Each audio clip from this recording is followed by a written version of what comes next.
say, when you're living on the street, people treat you like shit. People look at you like, oh. And when you're doing really well, loving what you do, people are like, oh. End of the day, it doesn't fucking matter if people fucking like you, because most motherfuckers out there don't even fucking like themselves. So why the fuck are you going through life trying to get likes? And that's what social media is about. Like. You know what I mean? Imagine if Facebook had the down thing and you could see who downvoted your video. The fucking thing like World War III. So don't give a fuck if people like your shit or not. Because most people don't even fucking like their own shit.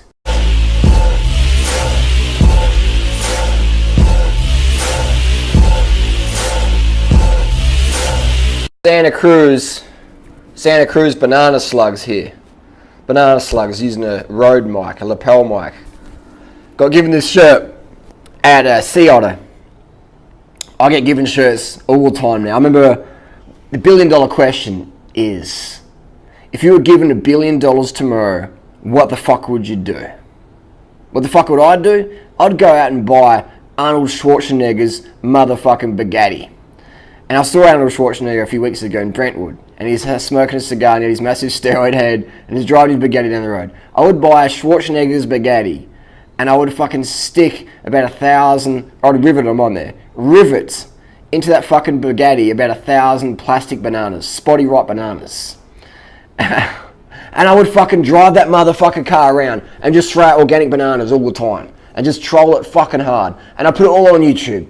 I would still do motherfucking YouTube because this is my dream job, because it helps me contribute to people. It helps me help people help themselves. And I've got to say, I've done a lot of jobs in my time, and nothing gives me greater satisfaction than helping people help themselves, save the animals and the planet, and help society at the same time. Nothing gives me greater feeling of contribution or pleasure, happiness. You know, happiness is best shared, man, and happiness is only experienced in the present moment. We can go on and on about that, but I just read through comments. This is just a fucking spoken word video here, just no real structure.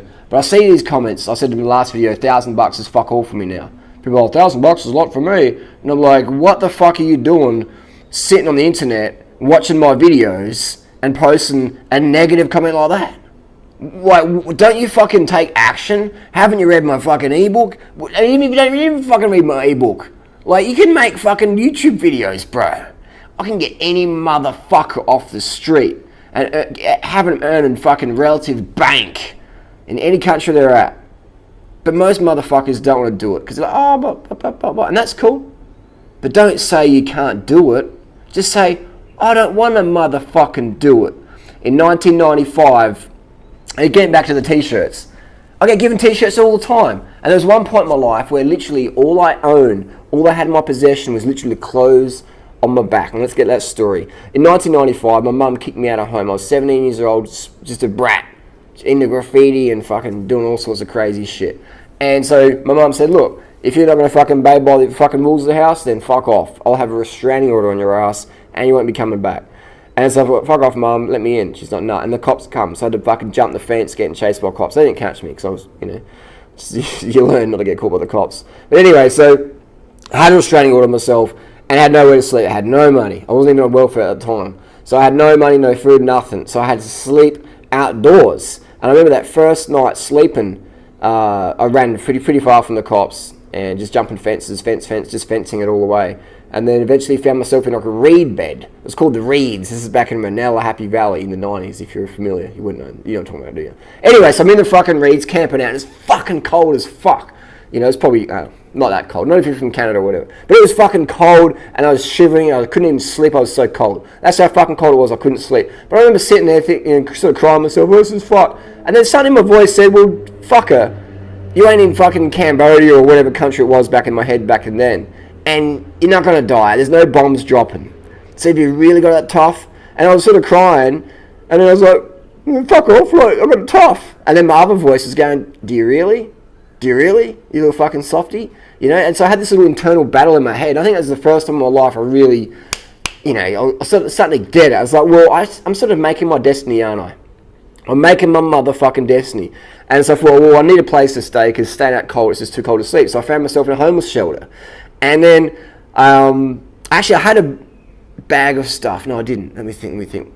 So I was at the homeless shelter, had no money, and had only clothes on my back. So I started shoplifting. I was a pretty big klepto back in the day. So we started racking Adidas equipment, tracksuits, just ganking heaps of shit from the fucking department stores, sports stores, etc. You know. And so I got a bag full of clothing. So now I got some new clothes and stuff like that. But then the next day, that whole bag of shit got stolen. So now I was back to fucking all I had on my back. So I thought, I need to get my place of my own. So I went on welfare, etc. And they helped you out, as they do in Australia, as they do in the US. Now a lot of and they do in the EU. A lot of motherfuckers go, oh, don't help me. No. There's plenty of motherfuckers in Australia who are living on the street begging for money. Hey, give me money. And they're getting welfare, or they're too motherfucking lazy to get it. All right. So if you see someone on the street, they can get it. Don't give me, that's another video, but don't give me any motherfucking excuse. Why the fuck are you begging for money when you could be fucking working? There's people in Cambodia with no fucking legs and arms, and they're drawing fucking portraits with a fucking paintbrush, and they fucking, you know what I mean? And they're making $2 or $3 a day, and they're making it to wipe their own ass. But there's people out there, so that's just my opinion. Work for it, earn it, get it, whatever. So back in the day, and I had no money, dead broke. Got my shit together, got a little rental, worked shit out my mum, and now I talk to mum a lot. Actually, my mum actually watches my YouTube videos now. Hey mum, after 8 years being on YouTube, my mum's finally watching my videos this year. And she thinks I'm crazy as a motherfucker. And we have, it's so fucking awesome, man. How you can just track someone's life via a fucking smartphone and stay in contact. It's insane. That I can sit here in Chiang Mai, in my little penthouse, and share this story of where I come from rags to fucking health riches, and can't stop watching it. It's unreal. We had this issue of people just blaming other people, you know. So here's the thing. Here's what I fucking could have done. I got into drugs a fair bit. I got pretty hard into drugs, got hard into crime, etc. I was feeling sorry for myself. I was being a self-entitled cunt. But there's a small percent of me going, this is probably not the best thing. You know, it's not the best thing to get in this Harley. I was like, fuck off. And then about a year later, I started getting into cycling. I fucking sold some drugs and got a nice bike, and I started riding, and I started meeting cyclists and getting out of that scene, and eventually got more into the cycling scene, which had more drugs. But that's another story. So basically, the $1 billion question is, what the fuck would you do tomorrow for $1 billion? Would you live on the street? Then do that. Would you fucking live in the same house? Then do that. Would you go to work and do the job you do today? For $1 billion, where you're getting paid $1 billion to, not to do that job, but you got $1 billion in the bank. So would you walk up to your boss, spit in their fucking face, or just kick their fucking desk over and say, I'm out of here? If so, you're in the wrong motherfucking job. Simple as that. If you had some whining motherfucking customer, and you're like, look, fuck it, I'll quit, then you're in the wrong motherfucking job. When I get whining fucking customers, that's my audience. Some of them, not my audience. That's like a little squeaky wheel minority, a vocal minority. I don't give a fuck. I fucking love it, man. I love the fucking haters deleting some of their comments, get them razzled up. I mean, there's about 4 or 5 haters every fucking video. They're on it. And if I see the comment, I just delete it. Because I just know it fucking fires them up. And I'll fucking, when I delete your motherfucking comments, you fucks, I fucking laugh.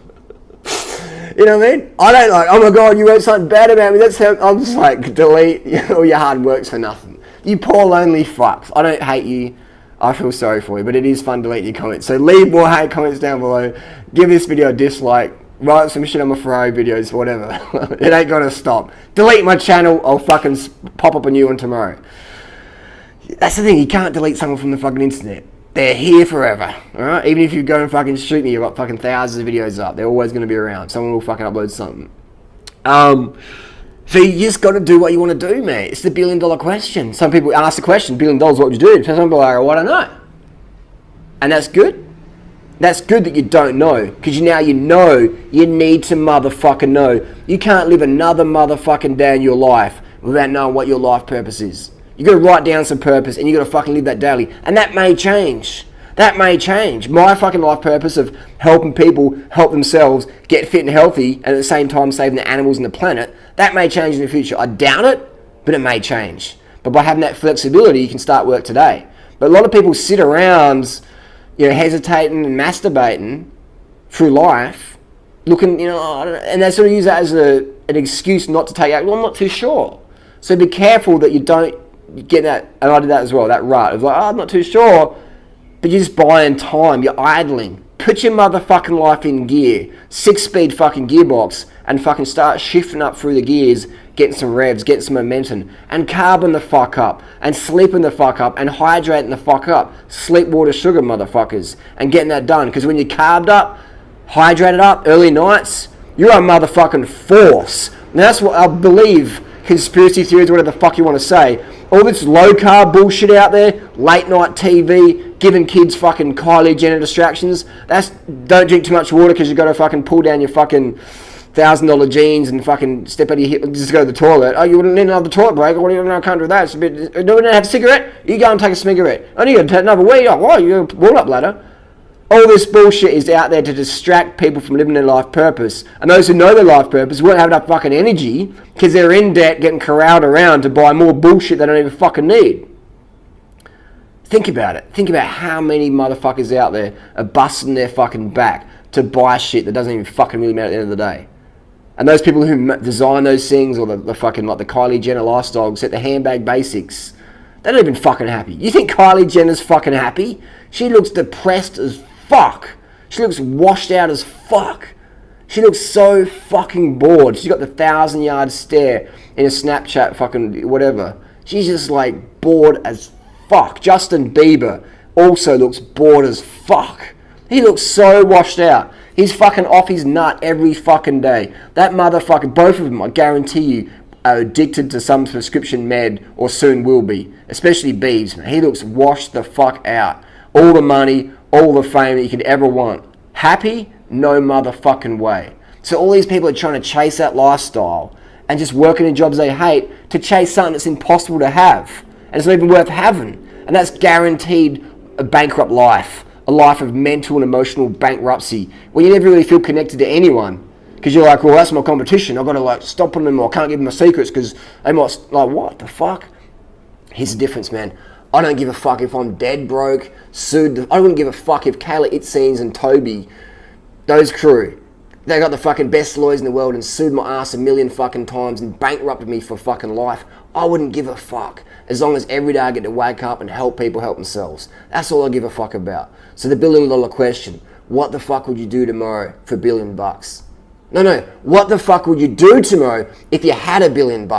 Would you still go to that job? Would you still be with that partner? Would you still be with those fucking kids? Would you chuck them in a fucking Vitamix? What the fuck would you do tomorrow if you had $1 billion? And that, my friends, is what you do every motherfucking day. It doesn't fucking matter if people fucking like you, because most motherfuckers out there don't even fucking like themselves. So why the fuck are you going through life trying to get likes? And that's what social media is about. Like. You know what I mean? Imagine if Facebook had the down thing and you could see who downvoted your video. The phones are like World War III. So don't give a fuck if people like your shit or not. Because most people don't even fucking like their own shit.